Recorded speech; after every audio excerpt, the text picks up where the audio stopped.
여러분, 군대나 또 사회에서 가장 위험한 순간이 어느 때인 줄 아십니까?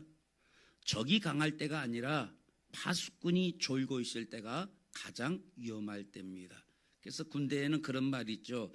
작전에 실패한 지휘관은 용서받을 수 있어도 경계에 실패한 지휘관은 용서받지 못한다 라고 하는 말이 있습니다. 경계병 한 사람의 졸음은 전 부대의 몰살을 가져오게 되는 거죠. 그래서 우리가 전쟁 영화 같은 것을 보면 이 적이 침투할 때 제일 먼저 이 경계병들을 먼저 제거를 하죠. 그래서 이 침투한 사람들이 침투했다는 사실을 아무도 모르게 하기 위해서 그렇다 그 말이죠. 이와 같이 이 사회나 군대나 경계를 서는 사람이 무너지면 끝나는 것이다 라고 하는 거죠. 그래서 이 고대 사회에서는 이 경계를 서는 사람이 어떤 위험을 감지하게 되어지면 무엇으로 신호를 했는가라고 하면 나팔을 불었다라고 하는 거예요. 그래서 오늘 본문 1절에 보면 나팔을 내 입에 댈지어다 원수가 독수리처럼 여호와의 집에 덮치리니라고 말하고 있습니다. 이 말은 그 당시 시대상으로 성경 말씀의 배경으로 보면 지금 임박한 전쟁을 경고하고 있는 거예요. 지금 이 이스라엘의 상황이 나팔을 불어야 할 정도로 그 상황이 긴박하다 그 말이죠. 원수가 독수리처럼 여호와의 집에 덮치리니 그랬어요. 여기 원수는 그 당시에 이 성경의 배경으로 하면 아수르를 말합니다. 지금 아수르가 이스라엘을 공격하고 덮치기 위하여 노리고 있다라는 거예요. 그런데 문제는 이스라엘이 이런 위기 가운데도 무감각하다라고 하는 것, 이게 문제라는 거죠. 그래서 나팔을 내 입에 댈지어다, 이 말은 나팔을 불어야 된다고. 이 위기 가운데 나팔을 불어서 이 위기가 닥쳐왔다는 사실을 드러내야 된다라고 하는 사실을 말하고 있는 거예요. 여러분, 오늘 우리들의 삶을 보면 평안하다, 안전하다 그렇게 우리는 말할지 몰라도 영적인 눈으로 보면 이 원수가 독수리처럼 하나님의 집들을 덮치려고 또 하나님의 사람들을 덮치려고 호시탐탐 노리고 있는 위기 상황이다라고 하는 거예요. 여러분, 오늘 이 시간 우리가 왜 이 나팔을 불어야 하는지, 오늘 우리들의 내면에 무엇이 지금 생기고 있는지 오늘 말씀을 통해 점검해 보면서 여러분, 오늘 우리들의 삶이 이 위기 가운데 나팔 불지 않는 것이 진짜 위기인 것을 믿으시길 바랍니다. 이 위기가 아니고 그 위기가 위기임을 알지 못하고 경각심을 갖지 못하고 나팔을 불지 않는 것이 위기라는 사실을 기억하시길 바랍니다. 오늘 우리는 나팔을 불어야 됩니다. 기도의 나팔을 불어야 됩니다. 주여, 내 삶에 위기가 닥쳤습니다. 겉으로 볼 때는 평화스럽게 보이지만 내 내면에 위기가 생겼고 지금 우리의 악한 원수들이 내 삶을 호신탐탐 노리고 이 원수들이 독수리처럼 하나님의 집, 하나님의 교회, 하나님의 사람인 우리들을 덮치려고 노리고 있습니다 라고 나팔을 불어 하나님께 외쳐야 된다고 말이죠. 여러분, 오늘 이 시간 이 기도의 나팔을 하나님께 불어서 내 삶의 위기임을 하나님, 내 자신 심령에게 나팔을 불고 하나님 앞에 나팔을 불고 우리 모두에게 나팔을 불어야 될 줄로 믿습니다. 고든 맥도날드 목사님이 쓰신 책 중에 내면 세계의 질서와 영적 성장이라는 책이 있습니다. 여기 이 책에 보면 아주 재미있는 그 표현이 나와요. 함몰웅덩이 증상이라는 것이 나옵니다. 함몰웅덩이 증상. 자, 이 함몰웅덩이라는 말은 영어로 말하면 싱크홀이라고 말하죠. 싱크홀. 많이 들었죠. 가끔 전에도 여기 건너편 저 강동구에도 싱크홀이 생겨가지고 차가 빠지고 사람이 죽기도 하고 그런 일이 생기죠. 그게 싱크홀이에요. 갑자기 땅이 가라앉아서 생겨버린 구멍. 그걸 이제 한글로 말하면 함몰웅덩이라고 말하고 영어로는 싱크홀이라고 하는 거예요.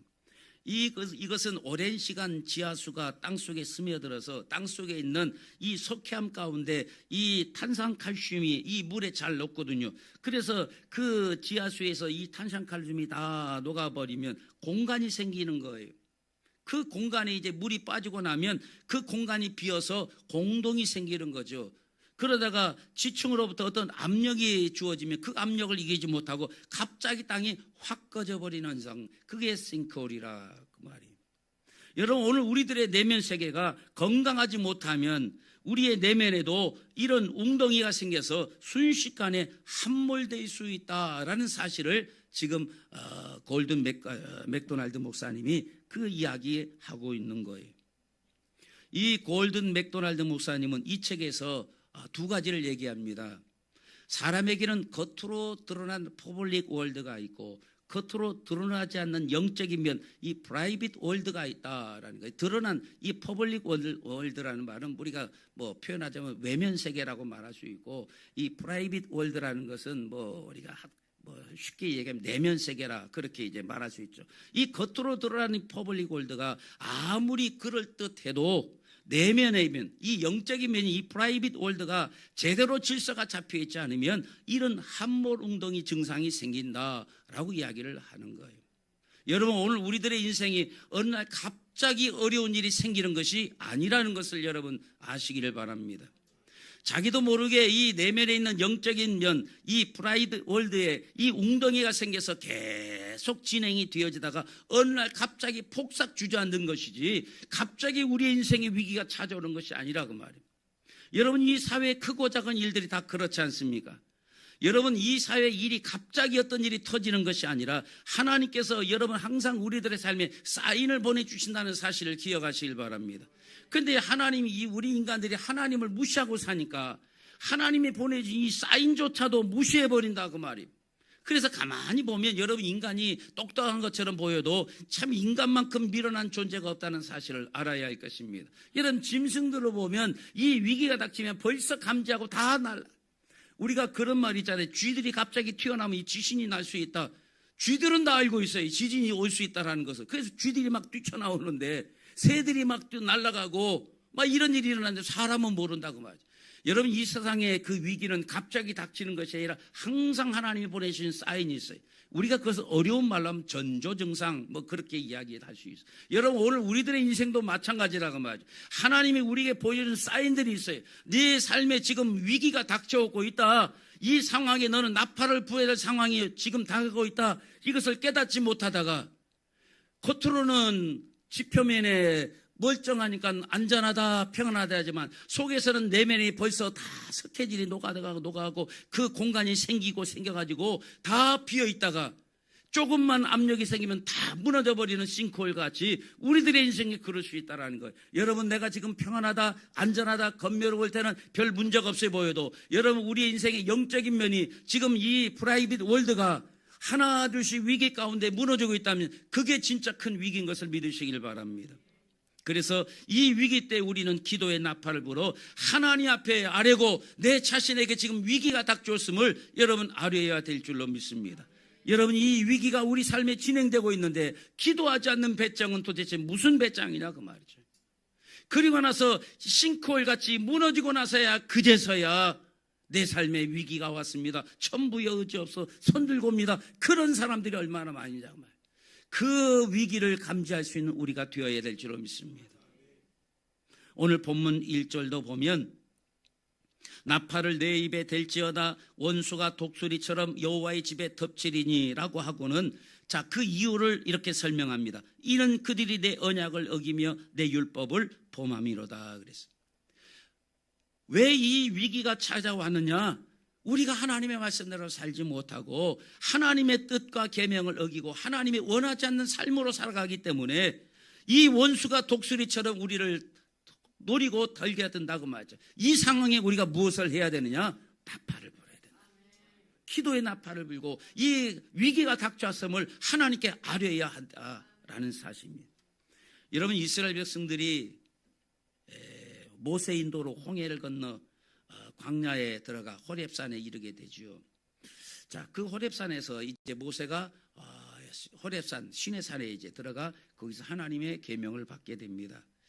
자, 이 계명을 하나님 주신 이유는 무엇입니까? 그 계명을 이제 너희가 가나안에 들어가거든. 그 가나안 땅에서 자, 이렇게 하나님의 말씀과 계명을 따라 너희가 살아야 된다라고 하나님이 말씀을 주셨다 그 말이죠. 자, 그렇다면 이 말씀을 가지고 그들은 가나안 땅에 들어가 그 말씀대로 그 말씀을 지키고 살아야 되는데, 여기 보니까 그 가나안 땅에 들어가 그들이 어떻게 살았습니까? 여호수아서를 우리가, 여호수아는 이 가나안 땅을 정복한 이야기고 그들이 가나안을 정복한 다음에 그들이 가나안 땅에 살 때의 이야기가 바로 사사기 아닙니까? 그런데 여러분, 사사기를 특정짓는 말이 있잖아요.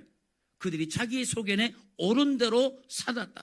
사사기의 특징은 자기 소견에 옳은 대로 살았던 사람들, 다시 말하면 가나안에 들어가 정착하여 살 때에 하나님의 말씀을 잊어버리지 말고 이 말씀대로 살라고 하나님은 계명을 주셨는데, 그들이 하나님의 계명이 아니라 자기가 자기 소견에 옳은 대로 그렇게 살았던 사람들의 이야기가, 그게 사사기라고 말이에요.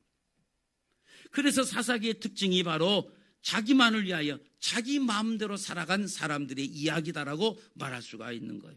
자, 그런데 이 사사기 마지막 장인 사사기 21장 25절에 보면, 그때에 이스라엘에 왕이 없으므로 사람이 각기 자기의 소견에 옳은 대로 행하였더라, 이렇게 하고 이제 사사기가 마칩니다. 이 사사기가 그렇다라는 거예요.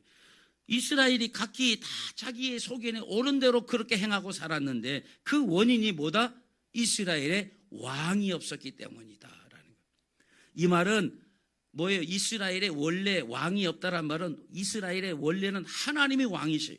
왕이 필요 없는 나라라고 말하죠. 이스라엘은 하나님이 다스리는 하나님이 왕이신 나라인 거예요. 그런데 이스라엘의 하나님을 왕으로 인정하지를 않는 거예요.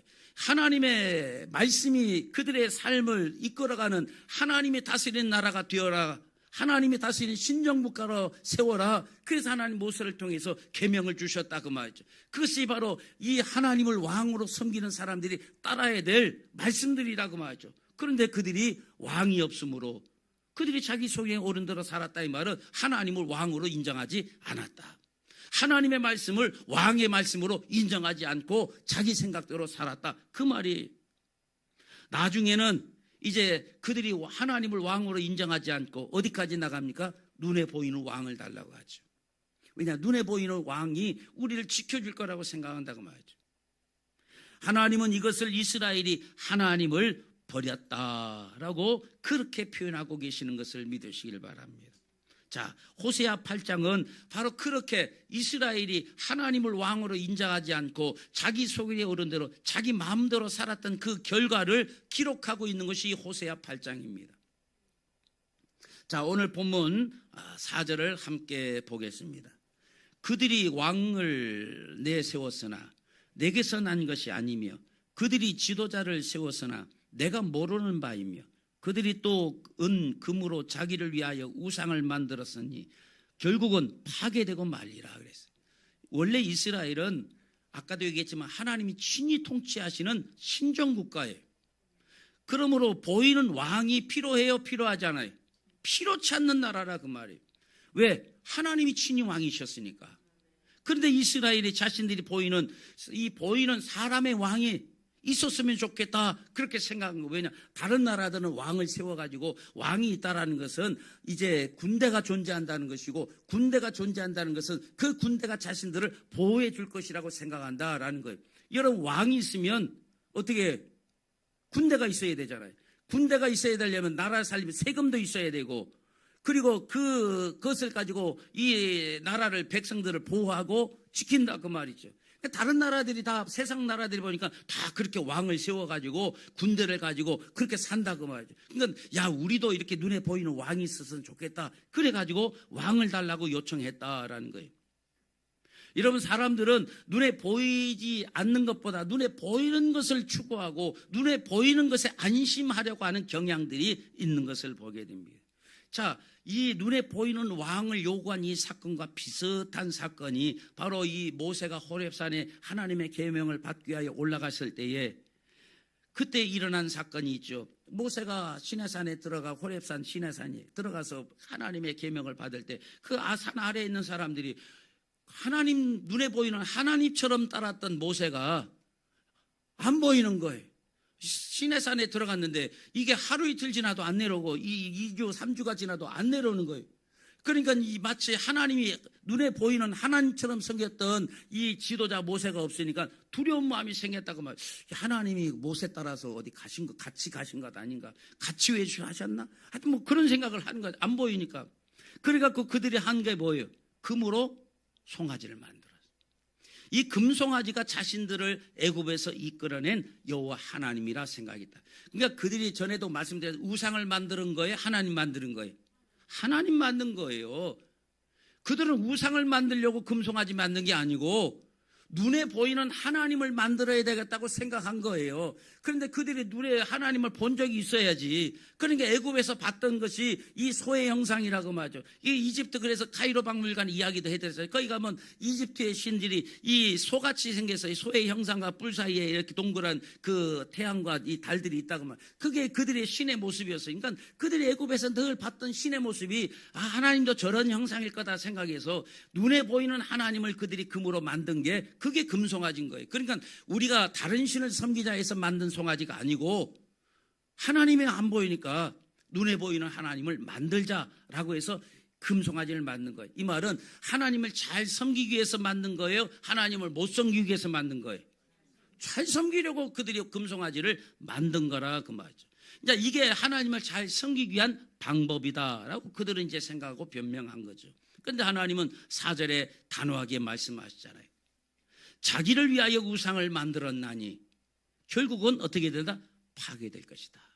하나님은 그들이 만든 그것을, 금송아지를 우상이라고 만들었어요. 그들은 하나님을 잘 섬기기 위한 방법으로 그렇게 금송아지를 만들었는데 하나님은 그건 우상이야 라고 만들었어요. 여러분, 오늘 우리들의 삶에 내가 원하는 하나님의 그 상을 만들어 놓고 내가 원하는 하나님은 이렇게 하셔야 된다라고 내가 원하는 하나님의 모습들이, 여러분 내가 추구하는 하나님의 모습을 내가 만들고 있지 않습니까? 여러분, 그것은 하나님이 기뻐하지 않는 것임을 알아야 할 것입니다. 우리가 천재 조각가 미켈란젤로를 알 것입니다. 이 미켈란젤로가 이 대리석을 깎아서 이제 다윗상을, 이 미켈란젤로의 다윗상을 아시죠? 모르시면 검색해 보면 이렇게 나와요. 이 다윗상을 이제 그 미켈란젤로가 이 대리석을 깎아서 만들었는데 이 사람들이 이제 그에게 물었어요. 어떻게 이렇게 완벽한 형상을 만들었습니까? 라고 물었어요. 그럴 때 이 미켈란젤로가 그렇게 대답을 하죠. 이 다윗은 이 돌 속에 이미 있었습니다. 다윗이 아닌 부분을 나는 깎아냈을 뿐입니다. 라고 이야기를 하더라는 거예요. 여러분, 신앙이 무엇입니까? 신앙은 내가 원하는 하나님의 형상을 조각해놓고 금송아지를 만드는 것, 그게 신앙이 아니라 그 말이에요. 내 안에 하나님이 아닌 것들, 내 욕심들, 내 고집들, 내 생각들을 다 깎아내서 내 안에 계신 하나님의 그 형상을 드러내게 하는 것, 그게 신앙인 거예요. 여러분, 이스라엘은 하나님을 깎아내서 자기 입맛에 맞는 송아지를 만들었어요. 이것은 바로 본질을 잃어버린 신앙의 모습인 것을 기억하시길 바랍니다. 여러분, 그들이 왕을 요구했다고 그랬잖아요. 왕을 요구한 것도 마찬가지. 이스라엘의 왕인 하나님이 버젓이 계셔요. 그런데 그 하나님이 보이지 않으니까 이스라엘 백성들은 눈에 보이는 인간 왕을 좀 만들어달라, 인간 보이는 왕을 세워달라라고 요구했다고 말이죠. 여러분, 사람들은 자꾸 보이지 않는 것을 보이는 것으로 형상화하려는 욕구가 있어요. 욕망이 있다고 말이죠. 그런데 여러분, 이게 뭐가 문제냐 하면 시간이 지나면 그 원래 그 보여지는 것에 추구했던 그 본래 목적은 사라져버리고 형상만 남아요. 그리고 그것만을 아주 중요시 여기는 그 신앙의 양태가 나타난다 그 말이죠. 여러분, 오늘 우리들의 예배가 그렇게 되면 안 된다고 말이죠. 여러분, 우리의 예배가 어떤 형식을 갖추고 있어요. 그 형식이 이제 시간이 지나면서 왜 그 형식을 통해 하나님께 예배하느냐, 그 예배의 주인공이 하나님은 점점 사라져버리고 예배의 형식만 남아서 형식만 취하는 것으로 신앙의 만족을 삼으려고 하는 그런 모습들이 나타날 수 있다라는 거예요. 우리는 그것을 경계해야 될 줄로 믿습니다. 여러분, 지금 이스라엘이 끊임없이 요구하는 게 뭐예요? 보이는 하나님, 눈에 보이는 왕, 지금 그걸 추구하고 있어요. 그러면 이스라엘이 지금 그들 스스로 깨닫지 못하는 사이에 상대적으로 점점 뭔가 잃어가고 있는데 뭘 잃어가고 있습니까? 하나님 자체의 본질을 잃어간다고 말이죠. 하나님 그분 자체의 본질, 그게 정말 귀한데 자꾸 눈에 보이는 것을 따지다 보면 눈에 보이는 것 때문에 하나님이라는 본질을 잃어버리는 경향이 있는 것을 보게 됩니다.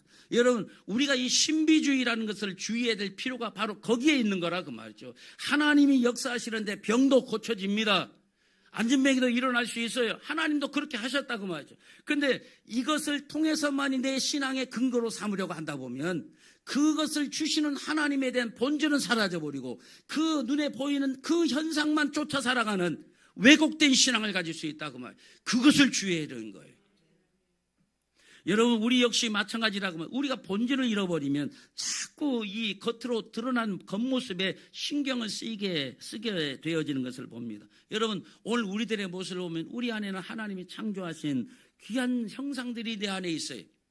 내 안에는 하나님이 창조하신 형상이 있고 내가 하나님의 형상대로 창조되었다는 것은 내가 그만큼 존귀한 존재라는 거예요. 여러분, 제가 주일마다 정체성 회복 벌써 그 설교를 계속 드리면서 이제 여러분 안에는 하나님의 귀한 형상이 있다. 여러분, 나는 어떤 존재인가에 대해서 계속 말씀을 드리고 있는 이유가 바로 거기다 그 말이죠.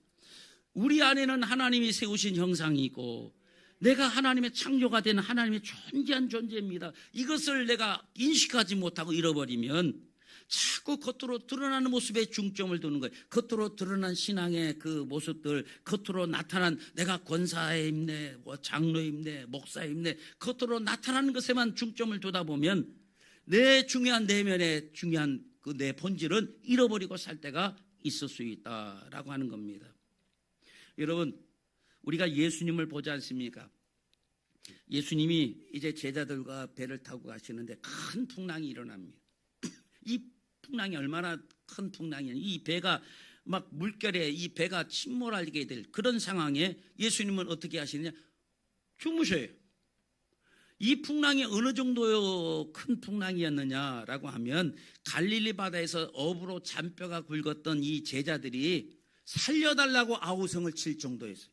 이 어부들이 어지간하면 갈릴리 바다에서 잔뼈가 굵었으니 웬만한 그 풍랑이나 이런 것들은 다 경험해 봤지 않겠습니까? 이 말은 한 번도 그들이 경험해 보지 못한 풍랑을 만나서 우리가 죽게 된 것을 지금 예수님 안 보십니까? 지금 살려달라고 요청을 하는 거예요.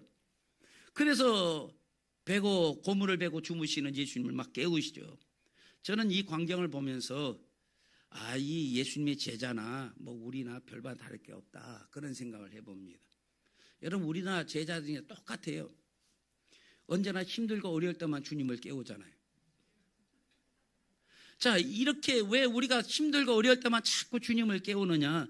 우리의 인식 속에는 예수님은 우리가 힘들 때만 부르는 분으로 생각하고 있다. 힘들 때만 내게 도움을 주고 내가 도움을 받아야 될 분으로 그렇게 생각하고 인식하고 있다라는 거예요. 그래서 왜 성도님 기도하러 안 나오세요? 아직 제 삶에 그렇게 큰 문제는 없어요. 그러니 이 말은 뭐가 큰 문제가 있고 위기에 닥치고 사업에 문제가 있고 질병에 문제가 있고 자식들이 사고를 치고 뭔가 문제가 있을 때는 내가 하나님께 기도해야지만 내가 평탄하고 풍랑도 없고 잔잔할 때는 굳이 주님을 내가 불러야 될 필요를 못 느낀다라는 그런 의미 아니겠습니까? 자, 그런데 보세요. 제자들은 예수님을 깨워야 될 만한 그런 위기 상황이었는데 예수님은 그 위태로운 상황에서도 편안하게 주무십니다. 여러분, 예수님이 이렇게 편안하게 주무실 수 있는 것은 하늘에 머리를 두고 사시는 분이기 때문에 그래요. 그래서 이 풍랑 속에서도 평안할 수 있다라는 사실입니다. 여러분, 예수님은 이 세상에 발을 딛고 사셨지만 항상 하늘에 머리를 두고 사셨던 분인 것을 믿으시길 바랍니다. 예수님이 이 땅에 사시는 동안에 이 세상에는 머리 둘 것이 없다고 예수님 말씀하셨잖아요. 저 공중에 새도 깃들일 것이 있고 다 있는데 인자는 머리 둘 것이 없다. 예수님이 아무리 잘 데 없어서 서서 주무셨다는 말은 아니겠지요. 이 말은 나는 이 세상에 머리 두고 사는 존재가 아니다. 이 세상은 내가 머리 두고 이 세상에서 평안을 얻는 존재가 아니다 라고 하는 사실을 말씀하시는 거예요. 여러분, 다시 말하면 우리는 이 땅에 발을 딛고 살지만 여러분, 우리는 항상 머리는 하늘을 두고 살아갈 존재, 하늘의 평안을 누리며 살아갈 존재임을 말하고 있다는 사실을 기억하시길 바랍니다. 그러니까 예수님께서 이 하늘에 머리를 두고 사는 사람은 이런 풍랑 속에서도 평안할 수 있다라는 것을 우리에게 말씀해 주시고 보여주고 계신다라는 거예요. 여러분의 소속은 어디십니까?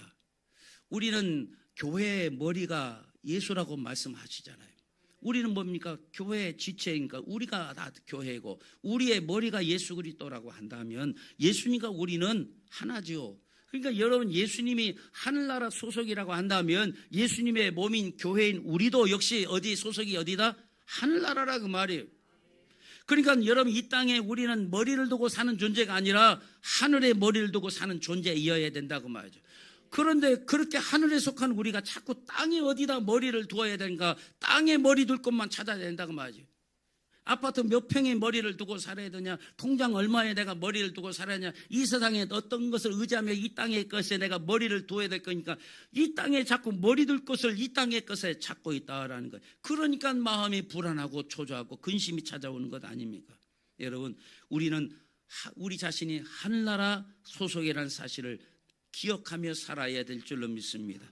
하늘에 머리를 두고 사는 사람은 이 땅의 풍랑에도 불구하고 평안할 수 있다는 사실을 기억하시길 바랍니다. 이스라엘 백성들이 끊임없이 하나님께 지적받은 문제가 바로 이 문제라고 말이죠. 오늘 본문 4절을 다시 한번 봅니다. 그들이 왕들을 세웠으나 내게서 난 것이 아니며 그들이 지도자들을 세웠으나 내가 모르는 바이며.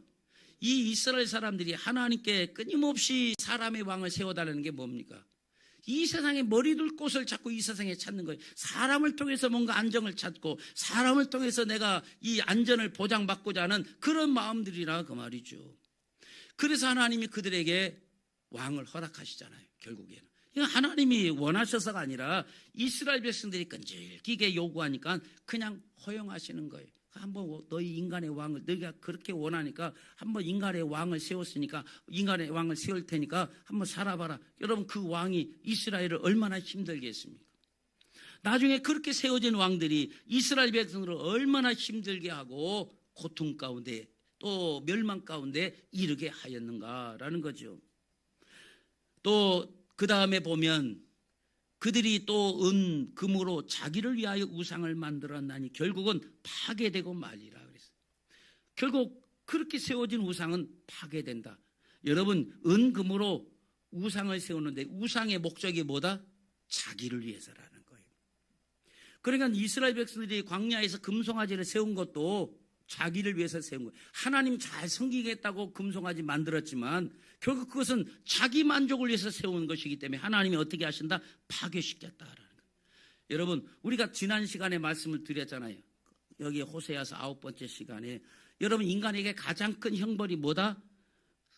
내가 이 세상을 살아갔는데 그 쌓았던 모든 것들이 의미와 보람이 없어지는 것, 이게 가장 큰 형벌이다라고 말씀을 드렸어요.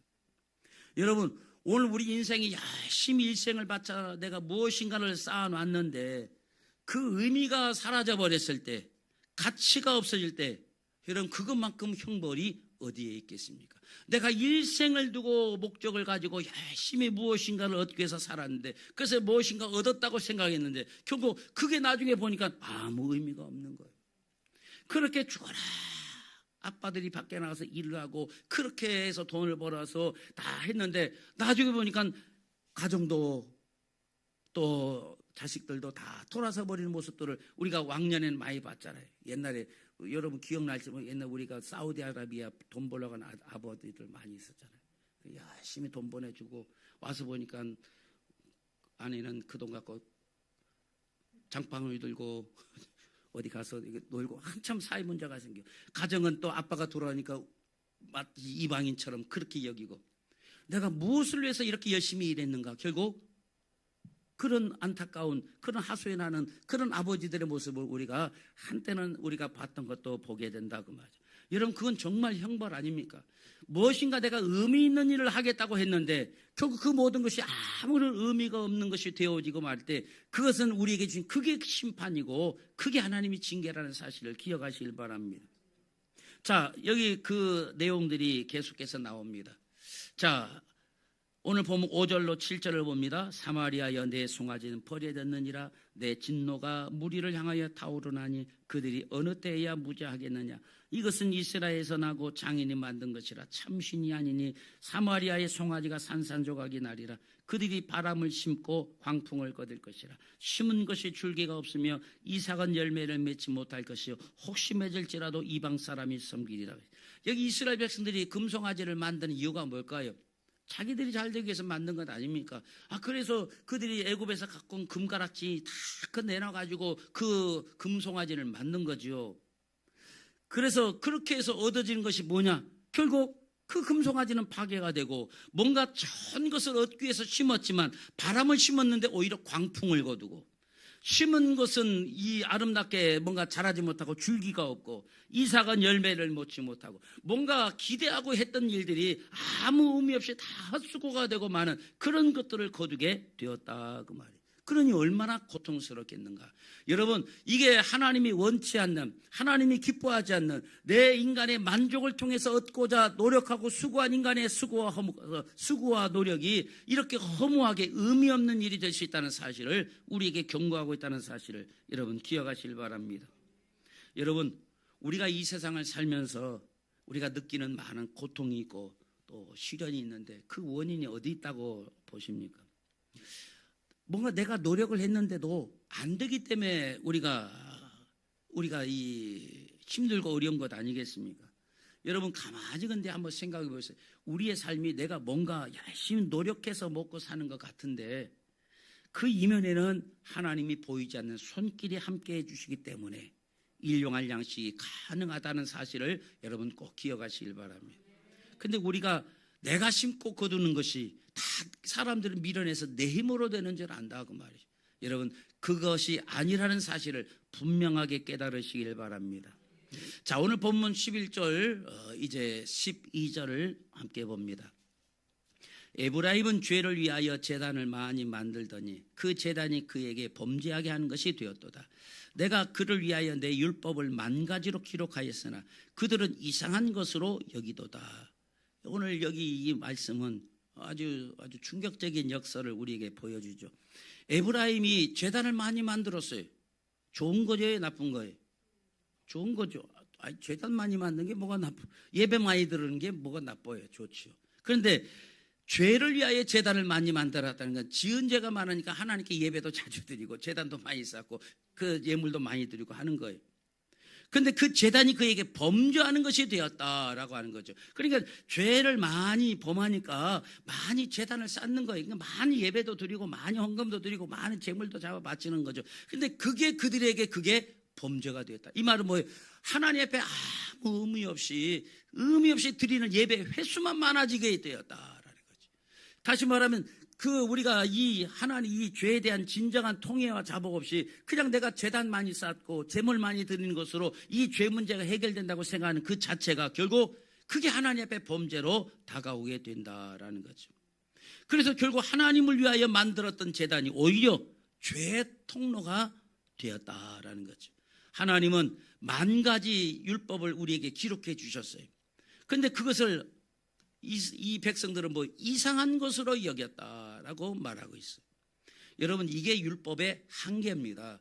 여러분, 율법은 우리가 온전히 다 지켜서 구원을 얻을 수 없다는 사실을 기억하시길 바랍니다. 하나님께서 우리에게 율법을 주신 이유가 그 율법을 잘 지켜서 우리가 구원을 얻을 수 있기 때문에 율법을 주신 것이 아니라고 하는 거예요.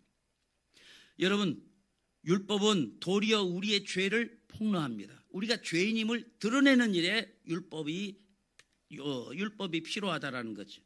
여러분, 오늘 우리가 구제불능인 존재라는 사실을 이 율법을 통해서 우리는 깨닫게 될 뿐이다라는 거예요.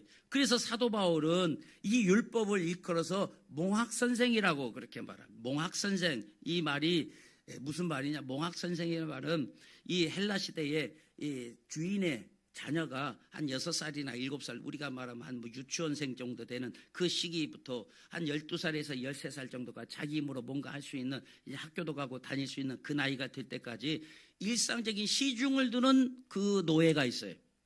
뭐 옷을 입혀주고 식사도 챙겨주고 또 스승에게 이제 데려가서 공부를 하려면 이제 뭐 우리 말로 하면 학교가죠. 스승에게 데려가서 이제 공부를 가르치도록 스승에게 이렇게 인도해서 데려다주고 끝나면 데려오고 그 일을 아는 선생이 몽학 선생인 거예요. 그러니까 진짜 스승에게 안전하게 인도하는 그 책임을 맡은 전문 교사, 뭐 교사는 교사인데 가르치는 교사가 아니라 그의 일생을 밥 먹는 법, 또 이렇게 옷 입는 거 이렇게 해주면서 이 사람을 기본적인 것을 이렇게 가르쳐서 스승에게 데려다주고 공부 끝나면 데려오고 그 일들을 이끌어가는 일을 하는 사람이 그게 몽학 선생이라고 부르는 거예요. 그러니까 율법의 역할이 그 몽학 선생이라고 말이에요. 이 말은 우리에게 예수 그리스도가 필요하다는 것을 깨닫게 하고 메시아가 필요하다는 것을 깨닫게 하는 역할을 하는 것이 율법이다라는 거예요. 그래서 이 예수 그리스도께 우리를 이끌어서 예수 그리스도에게 딱 진짜 스승 예수 그리스도께 데려다 주는 일을, 그게 몽학 선생인 율법의 역할이다라고 하는 거예요. 그런데 우리가 진짜로 중요한 것은 이 몽학 선생이 중요한 것이 아니고 누가 중요한 거예요? 예수 그리스도가 중요하다는 사실이에요. 그런데 사람들은 그 율법을 지킴으로 의를 얻을 수 있다고 생각하니까 그 율법이 자꾸 이상하게 되어진다라는 거예요. 여러분, 오늘 우리는 이 그리스도께로 인도하는 몽학 선생인 이 율법을 우리는 지나가야 돼요.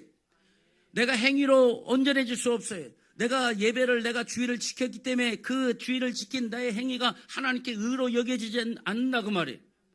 그 예배를 통해서 십자가에 달리신 예수 그리스도를 만나야 되는 거예요. 그래서 여러분, 우리가 율법을 통해서 예수 그리스도, 복음의 중심인 예수 그리스도께로 나아가야 한다고 말이죠. 그래서 제가 계속해서 복음적인 내용의 설교를 할 수밖에 없는 이유가, 여러분 교회에서 해야 될 설교가 많이 있지만 여러분 오늘 우리가 이 복음인 예수 그리스도 외에는 우리의 삶에 들어야 될 말이 없다는 사실을 여러분 기억하시길 바랍니다. 제가 여기서 여러분에게 뭘 얘기하겠어요? 여러분 유튜브에 가면 정치하는 평론가들의 정치 이야기도 많이 있어요. 여러분 이미 충분한 판단력을 가지고 있다고 말이죠. 여러분 어떤 사람은 목사님 공산주의에 대해서 왜 설교를 하지 않습니까? 또 이 정치에 대해서 왜 설교하지? 그걸 제가 왜 설교해야 됩니까? 여러분이 저보다 훨씬 더 좋은 인식과 평가를 내릴 수 있는 그런 지혜를 하나님이 주셨어요. 일반 계시를 주셨다 그 말이에요. 일반 은총을 주셨어요. 그것까지 저한테 의존할 필요가 없어요. 저는 시사평론가가 아니에요. 저는 정치평론가가 아닙니다.